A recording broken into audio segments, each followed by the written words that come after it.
യുദ്ധഭീതി നിലനിൽക്കുന്ന സാഹചര്യത്തിൽ ഇറാനിൽ നിന്ന് ഇപ്പോൾ ഇതാ സ്ഫോടനാത്മകമായിട്ടുള്ള ഒരു റിപ്പോർട്ട് പുറത്തു വരികയാണ്. ഇറാനിൽ ഒരു ഹെലികോപ്റ്റർ തകർന്നു വീണിരിക്കുന്നു എന്നുള്ളതാണ് ആ റിപ്പോർട്ടിൽ സൂചിപ്പിക്കുന്നത്.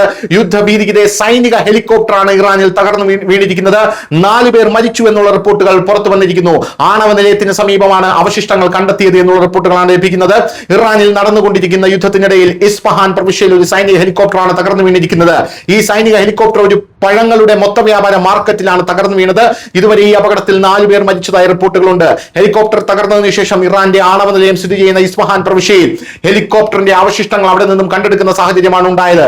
ഇസ്ലാമിക് റവല്യൂഷണറി ഗാർഡ് കോപ്സുമായി അഫിലിയേറ്റ് ചെയ്തിട്ടുള്ള തസ്നീം ന്യൂസ് ഏജൻസിയുടെ റിപ്പോർട്ട് പ്രകാരം ഇറാനിയൻ സൈന്യത്തിന്റെ വ്യോമയാന യൂണിറ്റിന്റേതാണ് ഈ ഹെലികോപ്റ്റർ എന്നാണ് മനസ്സിലാകുന്നത്. ഇതാരാണ് തകർത്തത് എന്നുള്ള വലിയ രീതിയിലുള്ള കോളിളക്കമാണ് ഇപ്പോൾ ഇറാനിൽ ഉണ്ടായിരിക്കുന്നത്.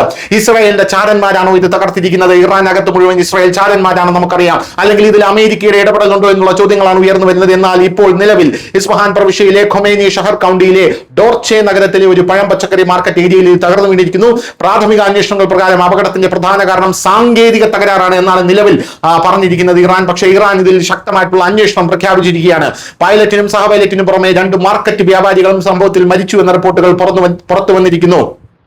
ഇറാന്റെ വ്യോമ സുരക്ഷാ റെക്കോർഡ് മോശമാണെന്ന് റോയിട്ടേഴ്സ് റിപ്പോർട്ട് ചെയ്യുന്നു. വിമാന ഹെലികോപ്റ്റർ അപകടങ്ങൾ പതിവായി സംഭവിക്കുന്നു. ഇതിന് പ്രധാന കാരണം ഇറാനിലെ മിക്ക വിമാനങ്ങളും 1979 ഇസ്ലാമിക വിപ്ലവത്തിന് മുമ്പ് വാങ്ങിയതാണ് എന്നുള്ളതാണ് നിലവിൽ മാധ്യമങ്ങളൊക്കെ ഇതിൽ റിപ്പോർട്ട് ചെയ്തുകൊണ്ടിരിക്കുന്നത്. അന്താരാഷ്ട്ര ഉപരോധങ്ങൾ കാരണം അറ്റകുറ്റപ്പണികൾക്കുള്ള യഥാർത്ഥ സ്പെയർ പാർട്സ് ലഭ്യമല്ല. അതിനാൽ പഴയ വിമാനങ്ങൾ പലപ്പോഴും തകരാറിലാകുന്നു എന്നുള്ളതാണ് ഇപ്പോൾ മനസ്സിലാക്കാൻ സാധിക്കുന്നത്. News desk news Malayalam.